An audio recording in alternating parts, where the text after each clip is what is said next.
جو لب ہے ہمارا اوپر والا ہونٹ، اس سے آگے، یہ کنارہ جو ہے اس سے آگے آ جائیں۔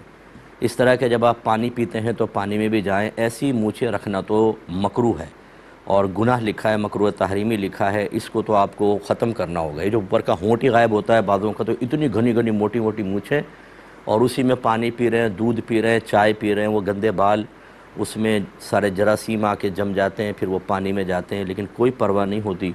تو یہ غلط صورتحال ہے، یہ تو نہیں ہونا چاہیے۔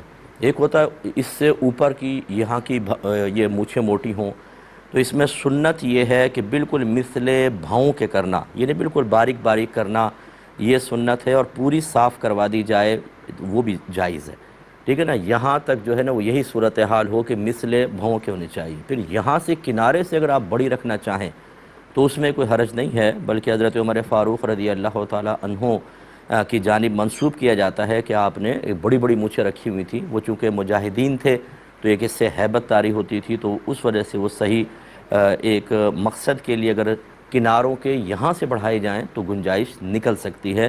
تو تینوں صورتیں آپ کی خدمت میں رکھی ہیں، ان کا خیال رکھیں۔